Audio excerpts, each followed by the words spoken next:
Last time Sue was with us, she jumped into sharing with us a little bit about some of the symbols of Christmas that we have held as treasures within the church and how they've come to be. A lot of people will look at those symbols and they will conflate those with something New Age, and really they ought not to. She was explaining to us how it is that we have embraced certain kinds of cultural customs for the sake of evangelization and how that is done. You might have a question in that particular vein, given the season. We invite you to call us here, 833-288-EWTN. That's 833-288-3986. Sue is going to be with us on the other side of the break. She's eager to take your questions about anything that you want to discuss having to do with the weird and the wacky. Matthew Gubensky answering the phones today. Pedro Quiles collecting your online questions and comments. First timers, we want to know. Ringing the bell. That toll-free number again is 833-288-EWTN. That's 833-288-3986. We're coming right back after this break with Sue Brinkmann right here on this edition of Wacky Wednesday. So stay with us. Coming right back.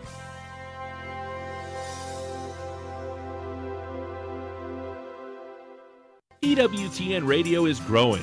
Are you an experienced radio producer looking for an opportunity to help forward Mother Angelica's mission of evangelization? We need a passionate, multi-skilled, talented professional who can manage all aspects of producing world-class radio programming. You could be the newest member of the EWTN radio family. If this is you or someone you know, email a resume and cover letter, including salary requirements, to human resources at EWTN.com. This is Life Issues with Brad Mattis, president of Life Issues Institute. After the demise of Roe v. Wade and passage of comprehensive protections for the unborn babies of Texas, the Austin City Council took matters into their own hands. They passed an illegal provision in their budget to provide taxpayer money for travel and other related expenses for women to get abortions outside of Texas. The San Antonio Family Association filed a lawsuit challenging the council's action. A district judge ruled against the pro-life group, so they appealed to the Fourth Circuit Court of Appeals, where they will likely prevail. The Austin City Council caved and reversed its illegal action, but stated they'd look elsewhere to fund abortions legally. The appeal to the Fourth Circuit will move forward, and the pro-lifers will remain ever vigilant with the Abortion Die Hard Council. Follow us on social media at Life Issues Institute. The most original Catholic content is on EWTN Radio. Anytime we have a guest on the show, the first thing you do to respect that guest is make sure that you do your proper research, that you're ready. So many of our guests have commented that they love being on the show because we take that time and we brought something out of them that they'd never shared before. The World Over with Raymond Arroyo, Thursday night, 8 Eastern on EWTN Radio and Television.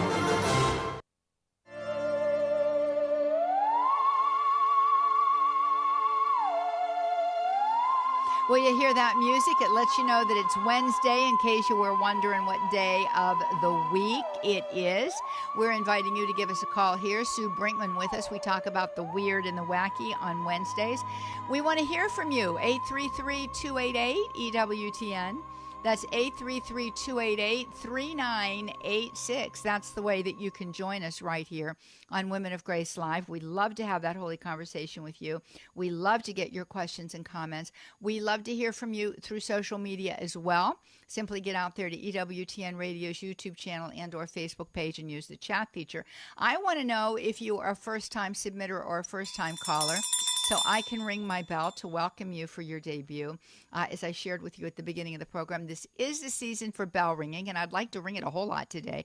But we're always happy to hear from you if you're a repeat caller. We've got some of you that really have become friends with us over the years, and we hear from you on a fairly routine basis, and I treasure that. I really, really do. It's always lovely. You know what the saying is, make new friends, but keep the old. One is silver and the other gold, right? So we love our silver friends. We love our golden friends. We just love our friends. Listen, I was just talking to Sue on the break there. We were talking about Christmas and how close we are to getting finished and what needs to be wrapped yet and what still needs to be purchased. But I've got a really good suggestion if you find yourself in that same position. I want to encourage you to get out to the EWTN Religious Catalog. There are all kinds of wonderful gifts that you can use to give as a major gift, but also to be stocking stuffers. They've got biblical oils that are made from a blend of pure olive oil, including 2,000 plus year old trees in the very Garden of Gethsemane. Isn't that interesting? The very place where our Lord prayed. And they're blended with these fragrant oils and spices, just are wonderful. And they give a tremendously, what do I want to say, interesting and lovely scent. And I know these oils because I've had them in the past, and they're quite lovely. What a unique gift to put in someone's stocking or to give to someone. Another beautiful thing are the Bible scent candle tins. They are very, very lovely. They fit neatly into a stocking.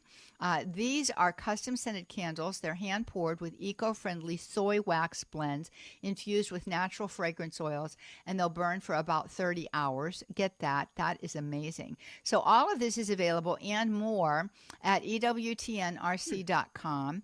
Do know that free standard shipping applies in the continental United States for online orders of $75 or more. And I got to tell you what, I just have to say, it won't be hard to reach that amount of money, because when you get out there and you see some of the delightful things that are available, you're going to want to purchase them. And let me just make another suggestion to you.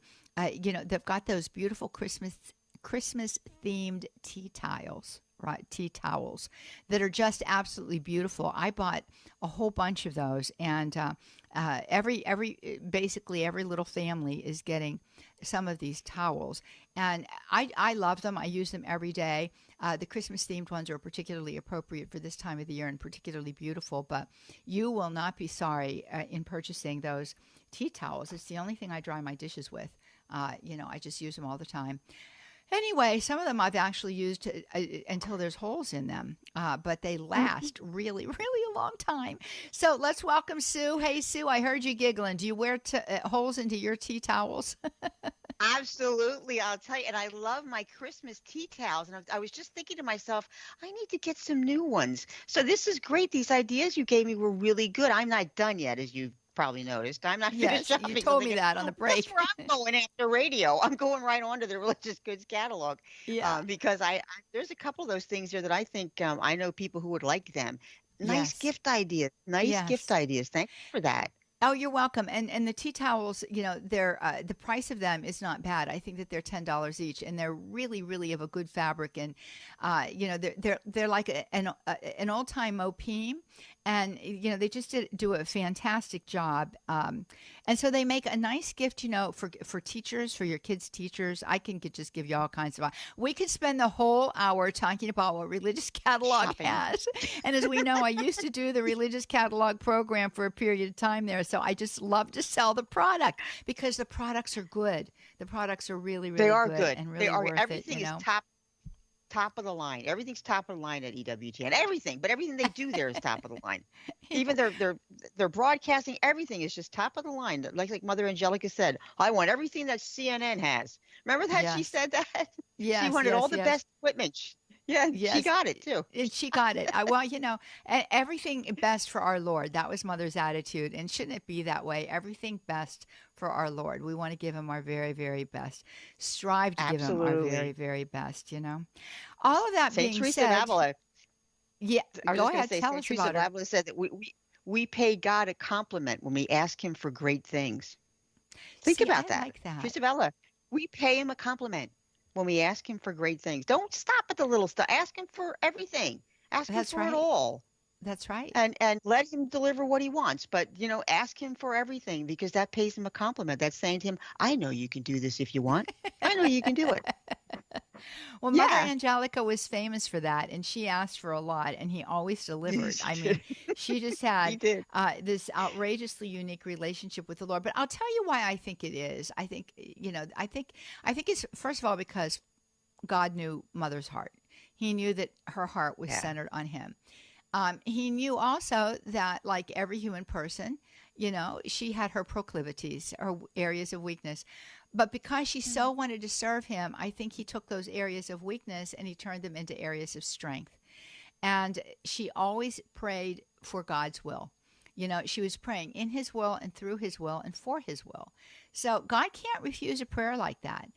But then we have to be detached in a certain sense, don't we, from what it is that we're praying for, because the way in which we see something turning out may not be the way that God knows is the best way.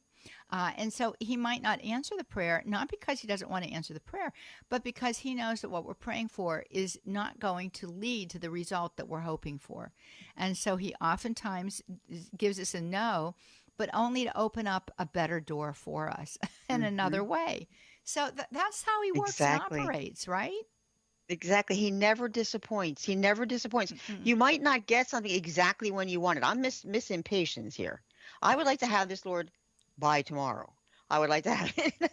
And I don't take Judah's warning, because for the book of Judah, that's what she scolded the elders for. How dare you tell him that God has to act in a week, in 5 days. He can act whenever he wants. And I always remember that. But I'm very impatient and I want stuff right away. And what really calms me and makes me feel such peace is when I remind myself, or I think the Holy Spirit's reminding me, that, God's way is always the best way.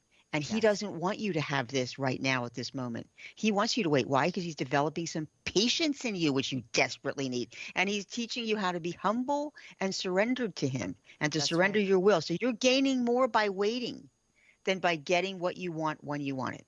Yes. That's what I tell myself. Well, it works most of the time. Yeah, it does. It doesn't necessarily, mean that we're happy about it or that it takes away a certain level of frustration. But the fact of the matter is that growth in detachment, that was something that Teresa Avila was very big on. That growth in detachment is absolutely essential if we want to be filled with God and not with ourselves, And I think it's much better to be, filled with him than with ourselves, because I don't know about you, Sue, but I can get myself into a whole lot of trouble. I'd like to get away from myself once in a while. It's what I'd like to do. Hey, isn't it the truth? Isn't it the truth? Sometimes, oh, yes. Well, one of my favorite prayers every day is, "Oh, Lord, save your daughter from herself." I like save that one. me from me. Save me from myself. Yes. Oh, I love it. I totally love it. Yeah. Oh, goodness sakes. Well, you've got a topic for us. Let's go with it. Well, I got a couple of topics here. One of them I'm working on. I don't quite have it up yet, but I think it's very timely. It's going to go up this afternoon, and it's because of the Christmas season and all the shopping that's going on. And 57% of consumers this year are going to be shopping online, which means they're going to be getting packages delivered. So guess what's going on out here? The phishing and the smishing scams are all back again. Oh, really? And they're all over the place. So I wrote a blog telling people what to watch out for if you're getting, especially from major carriers like USPS, UPS. I've been getting them for the last 2 days. And of course I'm waiting for stuff because I'm in the middle of Christmas shopping. I'm waiting for deliveries and that. And I get this text message. This is known as smishing, a text message. It says your USPS package can't be delivered due to incorrect address information. Oh, I Please get those update all your the address. time. Mm-hmm. Yes, that is a scam. If you click on that link, it's going to take you to a place that's going to rob your information. It's going to take your information, and it's going to perhaps open you up to being hacked, and that. So do not click on links. USPS will never send customers a text message or email without a customer first requesting that service with a tracking number. So if you did not with a tracking number, and even if you did, they will not contain a link in that text message. There will be no links for you to tap on. But I knew that I didn't have tracking numbers or any of these things, so I knew automatically that's a scam. So you report that scam, you forward that text message to these numbers, 7726, and that spells spam. Report it to 7726. And you report them to them, and your carrier will automatically, all the carriers participate in this program, they will all acknowledge that and send you a text back right away that says, thank you for reporting this to us. And they take it from there. But this is one way you can, work to try to stop it. Yes. UPS does the same exact thing. UPS has, third parties are in there, telling people through text messages and emails. Now, if it's an email, that's known as phishing. So that's the difference between phishing and smishing. Emails are phishing, text messages are smishing. Smishing. So, oh my goodness, it's smishing. a new vocabulary. Phishing and smishing, yes, I know. But that third parties that aren't associated with them get involved in their UPS package deliveries, and they'll say that they're asking you for personal information, or they ask you for money in advance in order to get your package. Bad. Yes. So, and then Amazon. Now, Amazon I like because they make it really easy for you.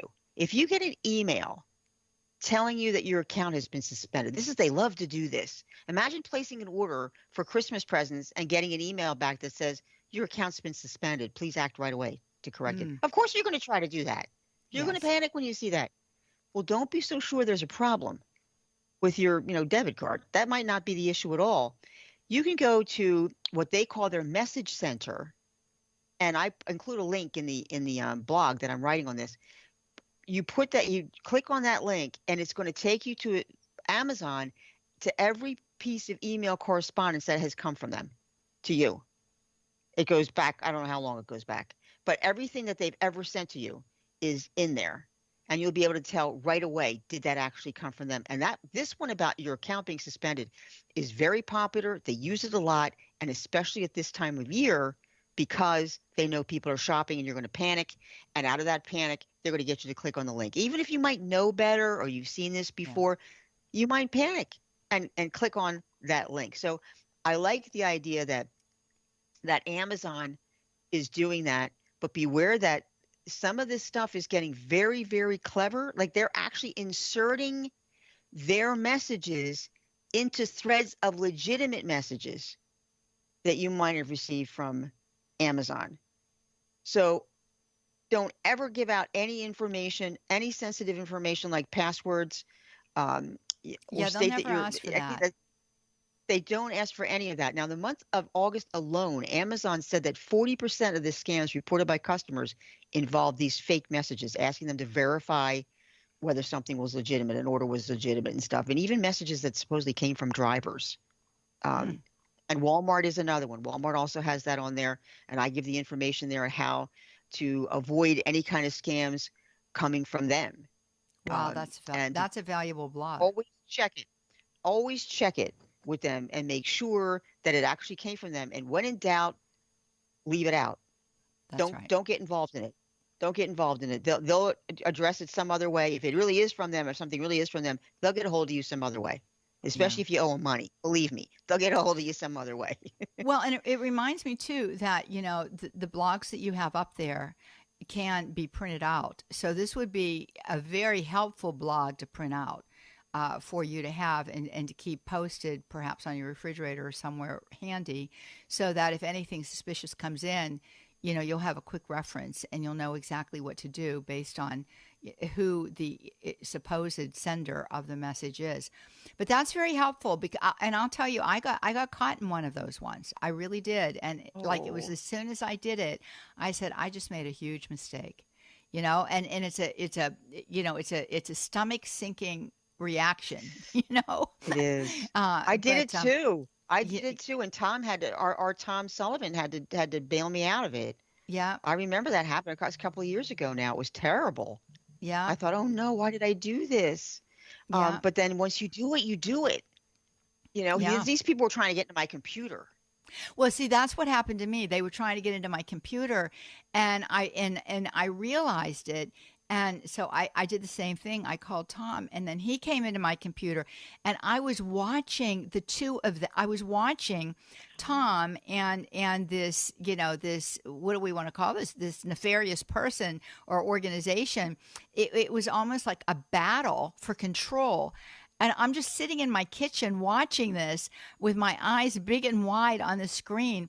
But our man Tom, he won out. Yay! And he saved the day.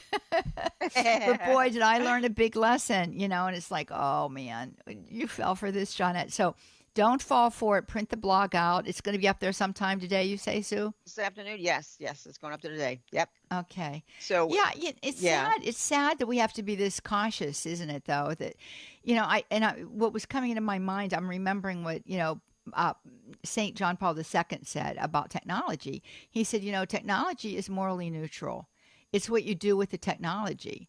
So you can't blame the technology because the technology in and of itself isn't doing it. It is the way people are using the technology. I think that even with artificial intelligence, I have my concerns about that because I think it could be used for really dastardly purposes. But by the same token, there are some aspects of it that are quite helpful, and I've used it from time to time for different things. So, we just have to assume the fact that the technology is okay, but the people running it aren't, and we have to be cautious. So get out there and check out that blog. More to come with Sue on the other side of the break. We're eager to hear from you. Give us a call here, 833-288-EWTN. That's 833-288-3986. That's the way that you can join us right here on Women of Grace Live. Sue Brinkmann in today. It's Wednesday, a wacky Wednesday. What weird and wacky thing is just, I don't know, got you scratching your head? Well, call in today. We'll talk about it. Maybe we can get those fingers out of your hair. We'll do our very best to do that for you. We're looking forward to hearing from you that way, as well as through social media, EWTN Radio's YouTube channel and Facebook page, also available for you. We're coming right back, encouraging you to stay with us on today's episode of Wacky Wednesday.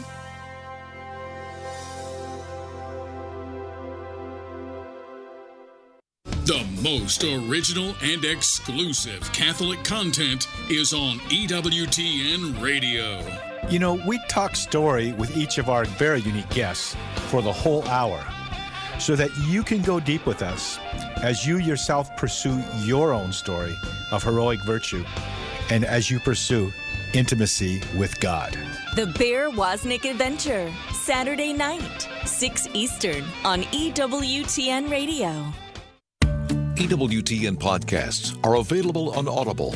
Weekday shows from the Sunrise Morning Show through Cresta in the afternoon, plus the latest weekend programming. You can find it all on the Audible app. I'm Doug Keck, and this is an EWTN Bookmark Brief, speaking with Dr. John Acquaviva about his book, Improving Your Sportsmanship Through Catholic Teaching and Common Sense, a practical guide for athletes, parents, fans, and coaches.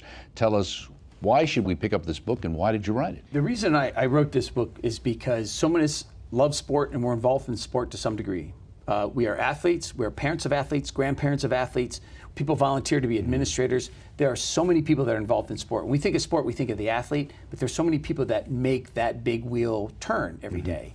And sports has gotten kind of a black eye over the last few years. I think partly because of videotaping from our cell phones, parental behavior, referee behavior, coaches' behavior are frustrated. Sometimes it's just because of a loss. Nobody did anything wrong. And I think we need to bring our faith to the field, and that's why I wrote the book. Dr. John Acquaviva, his book, Improving Your Sportsmanship Through Catholic Teaching and Common Sense. This has been a Bookmark Brief. Thanks for stopping by. We shall see you next time. Matt Swaim here. Tomorrow on the Sunrise Morning Show, we'll celebrate the Feast of Our Lady of Guadalupe and get you all the latest news, weather, sports, and a whole lot more.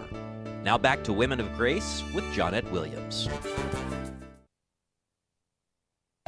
Join in on the conversation. The Women of Grace phone lines are open. 1-833-288-EWTN, 1-833-288-3986. Well, welcome back, everybody. I am Johnnette Williams. Happy to have you with us today on this Wednesday edition of Women of Grace Live. It's Wacky Wednesday. Every Wednesday is. Sue Brinkmann with us. Yep. We're two wacky women on Wacky Wednesday. We talk about the weird and the wacky on these days, and Sue just gave us some really valuable information about how to protect ourselves against scams that are just rampant right now. She's going to be publishing that blog later today on our website, womenofgrace.com. I'm really urging you to get out there and to not only read the blog, but to print it out so that you've got the information to check out if something seems suspicious, to actually be able to check that out to ascertain if this is a legitimate text message or even email, or if it isn't. So you will find that to be most useful to you. But we're going to talk about something completely different now. That's what Sue told me on the break. So, Sue, where are we headed now? Well, is knocking on wood a superstition? Okay. I was with a group not long ago, and somebody knocked on wood. And I said, oh, that's a superstition. You shouldn't do that. And they said, no, it's not. It's not a superstition. Sue is the new age cop. I know. I'm bad too. Anyway, I did the same thing. Have her. Go ahead. Anyway, but she says, no, it means knocking on the wood of the cross. And I thought, I never heard that before. And I thought, well, is that true? So, of course, I have to go do some checking. And before you know it, I had a whole blog about it. And I thought, wow, there's really is a very interesting history to this thing. I'm looking at now the work of Rosemary Hathaway. She's an associate professor of English at West Virginia U. She calls herself a teacher of folklore, and she traces that practice back to pagan Europe, when people believed that when you knocked on wood, that you were calling upon tree-dwelling spirits to ward off bad luck, to get yourself some good fortune there. So they also felt that certain trees, the wood of oak, ash, hazel, hawthorn, had a sacred significance and thus protective power. So you wanted to knock on those in order to get those protective powers. Now it was only when Christianity swept across Europe that reformers, they believe, may have transformed that whole belief by linking the practice of the wood to the wood of the cross and not to these protective trees. But now there's other scholars, and I was looking at one who wrote on history.com, and he said, no, this is a much more modern phenomenon. He cites the book The Lore of the Playground by a British folklorist named Steve Roud, and he traces the practice to a 19th century children's game named Tiggy Touchwood. And this is a tag game in which Tiggy Touchwood. Okay. Tiggy, T-I-G-G-Y, Tiggy. That sounds British to me for some reason. Tiggy. Well, it does. And in fact, it is. It is. Yes, it's an English game, a children's game, and it was a tag game in which the players were exempt from being tagged if they touched a piece of wood. So he believes that given that the game was concerned with protection, that could apply then to adults who could touch on wood and that would protect them. So it became sort of a modern superstition that grew out of this Tiggy Touchwood game. And there's similar customs, like in Turkey, they pull on one earlobe and then knock on wood twice, and that's going to ward off a hex, which kind of sounded silly to me. But Italians, they don't knock on wood, they knock on iron. It's got to be metal of some kind. So what about Catholics who knock on wood as a way of invoking the cross for Christ's protection? Well, I did find something written about it. It was in a book called, get the name of the book, Religious Superstition Through the Ages. So there's your hint about where this is going. The author, Don Lewis, he says the practice, he says, is thus a way of invoking or involving the power of the cross in the face of danger or misfortune. In some areas, it is even said that one is supposed to knock on the wood 3 times. One for each person of the Trinity. There you go. Oh. So, okay, yeah, it's a way of invoking the power of the cross. But if you really believe in the power of the cross, why do you need to knock on something? I don't get why you have to do that. So I think that by doing so, you may be saying that you don't believe you can invoke the power of the cross or the Trinity unless you accompany that with a knock. So in this case, the knock would be superstitious. You don't need the knock. And I equate that with putting the statue of Our Lady in the window to bring about good weather. If you really believe in Our Lady's intercession to bring about fair skies, what do you have to bother with the statue for? Why not just ask her in prayer? By putting in the statue in a window, what you're really saying is that you may not gain that intercession unless you put a statue in the window. If you really believe that, then you cross the line, I think, into superstition. You're attaching it to some sort of an action that you have to do. So it's instead of just it being just the intention of your prayer for this intercession for the weather or to invoke the cross, instead of it being just that good intention and God's response to that intention, that's really all that should matter, not the gesture.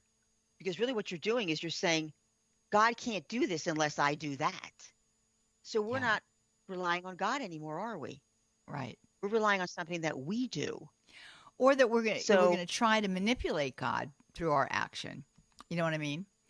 That so that I can, if I put this statue in the window, for example, then I can make certain that I'm going to get this good weather. If I don't put the statue in the window and I don't get good weather, then it's going to be my fault it's very manipulative, right? It's very manipulative, and I think that we do have pious practices that do have action and motion, such as kneeling in prayer, also praying for 9 days, or novena. offering a sacrifice along with the petition. These are wonderful ways to express your sincerity, but that can become very meaningless, a meaningless superstition if it's done without the right intention. And once I think you lose sight of that fact, that intention, that you run the risk of slipping into superstition. And I think even unwittingly, I think it's very easy, easy. I have to agree with you. Yeah. Go ahead. Religious articles, to use them in a superstitious way. The people who do the Never Fail Novena, and they put 9 copies of the novena in churches. Now, what they're really saying when they do this, they don't believe that it's a Never Fail Novena unless they do this, and they put out all these copies. Yeah. So that's superstition. The copies is superstition. The prayer in God's eyes is good enough. You don't need to do all these other things. If you want to do these other things just to prove to him, God, I'm really serious about this. I'm very sincere in this, and I want to just do this as an extra thing for you. That's great. But not I want to do an extra thing to force your hand to do what I want. Right. Exactly. Yeah, and even I'm glad you brought up the Never Fail Novena, because I think that we can make any devotional practice superstitious based on the way in which we're viewing it, right? And so, as you say, the intention of the heart in this case truly matters. And God, like we were talking about Mother Angelica earlier, God saw the intention of Mother's heart.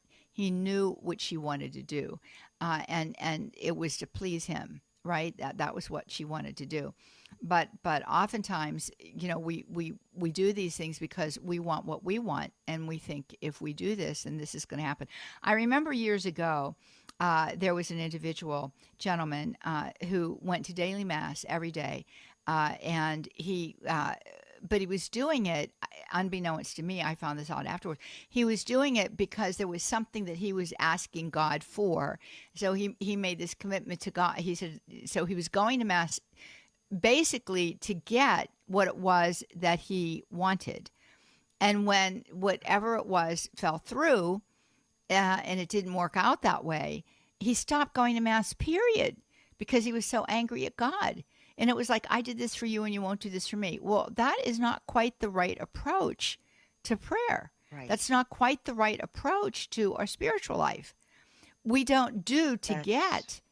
We do because God deserves, and because we love God. We do acts of love for someone we love, not because we want to get something out of them, but because we want to in some way show our love.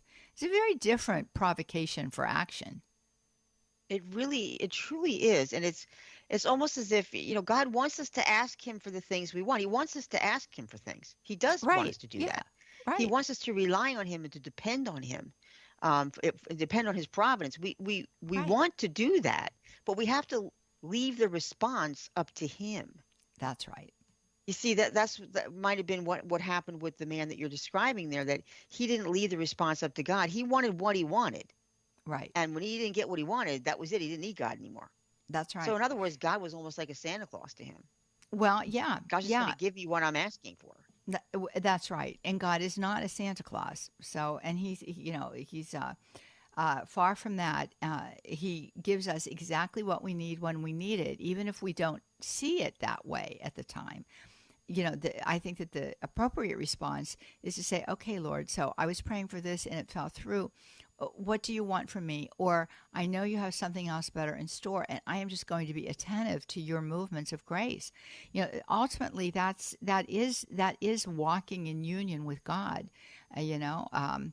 It's the day-to-day reality of a life of faith. 833-288-EWTN. That's 833-288-3986. That's the way that you can join us right here on Women of Grace Live, where we love to have holy conversation with you. It's Wacky Wednesday.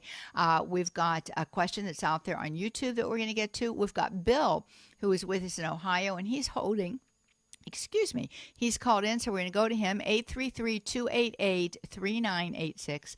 That's 833-288-EWTN is the way you can join us. Good morning to you, Bill. Thank you for listening via Living Bread Radio. Hi, Bill. Hi. There you go. Yeah. There you are. Hi, how are you? Good. I'm doing well. I just have a question. Sure. Fine. Go ahead. What's your question, Bill? It has to do with burying the statue of St. Joseph. Is that considered a superstition or not? Well, let's let Sue answer that question for you, Bill. It's a good question. We have talked about this on the air, and lots of people, still continue to call in about it. So obviously, it's an important question to have answered. Go ahead, Sue. Yeah, that is definitely a superstition. That's treating a statue of St. Joseph like a talisman. It's making it into a good luck charm. As Father Calloway once said, Father Ronald Calloway, he addressed this very matter, and he said, St. Joseph is your spiritual father. He's not a trinket. He's not a trinket. You don't need to bury a statue of him. Now, people misapply this to St. Teresa of Avila, and they claim that she used to do that. She used to bury a statue of St. Joseph and invoke his intercession when she acquired land for new convents. She never buried statues of St. Joseph. She encouraged her companions to bury their St. Joseph medals as a sign that they belonged to God and to St. Joseph.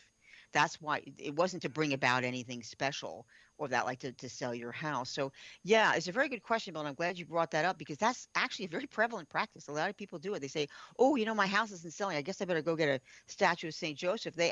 Some stores actually sell kits. Yes. That have a little plastic St. Joseph and a little prayer that you say when you bury the statue. It's like, no, we don't need to do that. Ask St. Joseph to help you. When I was moving up here, he was one of the first people I went to help me to find the house that I wanted. And I would pray to him. In fact, the one time I did a novena for a place I really wanted it. I didn't get that place. But I prayed to St. Joseph this novena, and then that was it. I left it in his hands, what was going to happen. And I didn't get that house. And as it turned out, that house had a lot of things wrong with it. It would cost me a fortune to get myself into that place. And I ended up getting in the place that I'm in now. But that's how you ask for his help when it comes to your house. You don't really need to bury anything, any kind of statue in the lawn. You don't need to do anything like that. That is a superstition. And Bill is correct in assuming that. And I thank him for making that call because I think it's important. Yeah, a very important point that you make there, Sue, and I think that it goes right back to what we were talking about earlier. This whole concept of manipulation, this whole concept of doing something to get something is not the right approach, and it points out something else that we talked about, that God closes doors. We're praying to St. Joseph, to help us to find the right house. And you thought you found it, but St. Joseph said, nah, this is not the right house because it's going to cost you a ton of money. But I got one in mind for you. So you didn't get the one, you got the other. And I know you're quite delighted with where you are. So see how it worked out just perfectly. And that's the point, friends, right? That's the point. And this is the perfect house for me. And I don't know how many times I still love this house. And I'm in it 10 years, and I still love it. And I still say to myself, this is the house you picked for me, to the Lord. I'm convinced of it because everything about it is perfect. Yeah, it's so lovely. Well, I want to take Georgia Capozzi's question. She's out there on YouTube. She says, she asked this question: What do Johnnette and Sue think about what's going on in the news? People are calling a murderer a hero. Well, it's so interesting that this is happening, and I don't want to spend a whole lot of time because I want to get to Mary there in Washington, D.C., so bear with us, Mary. But Sue, you and I had been talking about couple of weeks ago, we had been talking about the conflating of symbols. We had been talking about why it's dangerous to try to conflate a protagonist and an antagonist, to make the the protagonist one that we would have historically called the evil one, the evil party, the individual that's doing wrong, to making a hero out of that person in a sympathetic way. And we were talking about that specifically with part 1 of Wicked. And I have been told over and over again, wait for part 2. We will, but we can't evaluate part 2 because we haven't seen part 2 because it's not going to be out for a year. So just looking at it there, this is, we were talking about that reality, and we were also bringing Harry Potter back in. Harry Potter is using magic. Magic is not good to use, period. It sends a message like it's okay. Plus, he has a very relativistic thing. He's not really a good boy. He really isn't. And I think that sometimes people think we're nutty, and we might be a little nutty. But the fact of the matter, what is the danger in that? Well, the danger is what we're seeing being played out in the media today, where we are seeing certain individuals, both, on secular news as well as within the communities at large, painting the perpetrator of a first-degree murder as the hero, and the person that was shot and killed in cold blood as the evil person. And that's what happens when we conflate symbols. We lose a sense of right from wrong. What do you think, Sue? Oh, absolutely. I agree with that 100%. I mean, they're saying about him that he's so handsome and all this kind of stuff, and they're making him into some sort of a folk hero already. Yes. Because so many people don't like, say, the insurance industry or whatever it is. They're on his side. They're actually on his side. Yes. And saying that this guy's a hero and all that kind of stuff. And I just feel like what you're saying is true. It's also due to, I think, this lack of respect and acknowledgement of the dignity and of human life. That's exactly right. You don't steal the life of a person. What is murder? Murder is the unlawful, premeditated killing of a human being by another. That's what it is. Yes. And this was a premeditated killing, and it's unlawful, and it's morally reprehensible to just walk up to somebody and shoot them in the back. That's right. This is terrible. I don't care what's going on with that person. We feel pity, and for the person who's done it. Obviously, the person who we're talking about here has some mental issues, and we want to see these people get the help that they need. But I agree with you 100%. This conflating of the symbols it's almost as if morality has been flipped on its head. Yes. In situations like that, what's wrong is right, and what's right is wrong. Yes. In our society today. Yeah. It's very troubling. Very troubling. And, in line with that, I want to pick up on something you said there. See, this is the problem. Once we begin to say that life is expendable at any stage of life, then pretty soon that applies across the board to all life. And so when we say it's okay to kill a baby in the womb of its mother, where do we draw the line? And we've seen how that line has moved, infanticide, et cetera. And here we are. So this is what creates not just a moral dilemma, but this is what changes a society from something that is good to something that is really reprehensible and evil in the eyes of God. And so we have to be so very careful today. And, now the other thing that irritates me about this whole thing is the comparison between, and in all fairness, we have to say that the young man that was apprehended for the supposed killing of this of the insurance CEO, he gets his day in court. So, if he is found guilty, then everything that we're saying here applies to him. We don't know that he will be found guilty. But right. Nonetheless, the application of it is true in society. But to compare him to the young man who really tried to prevent an evil from happening, and unfortunately the person passed away, not due to his efforts, according to what was found, then, you can't compare those two. And that's the other thing. We lose all sight of comparison. So I want to get to Mary. Mary's a first-time caller in Washington, D.C. I think we've got time for you, Mary. We're ringing our bell to welcome you. Thank you for listening via Guadalupe Radio Network there. It's right in the heart of the country there. So tell us, Mary, what's your question? Yeah, thank you for taking my call.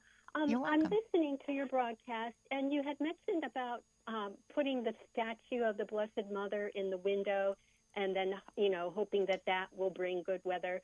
Well, yes. I would never do that. I recognize that as being superstition. And also the planting of the St. Joseph in the ground to sell your home. I wouldn't do that either. But I've had several priests, not just one, but several, who have recommended getting blessed St. Benedict medal, blessed crucifixes, and putting them in the ground around the perimeter of your house. Of the house. All right, so let's talk about this. I'm going to interrupt you, Mary, because we just have 90 seconds left. But I think that we get your question, and it's a good one. So go for it, Sue. Yeah, these are sacramentals, and this is a whole different thing. These are blessed objects. You want to have these around your house, but what we believe in the power in that object is the blessing and the God's promise of protection that is on those particular objects, not the object itself. There you go. That's the big difference now. We don't believe that object has any kind of power in it. We believe that it's really God's blessing that's attached to that has all the power in it. So, but it's a good question. Sacramentals can be used superstitiously. Yeah, they absolutely can be. Yes, and the line is a fine one. But Sue, that was the excellent answer, and I hope that helps you, Mary. Been great being with you today. We're looking forward to being back with you again tomorrow. Thank you, Sue, for being with us once again on this Wacky Wednesday. Until we're together again, may God bless all of you. Bye-bye now.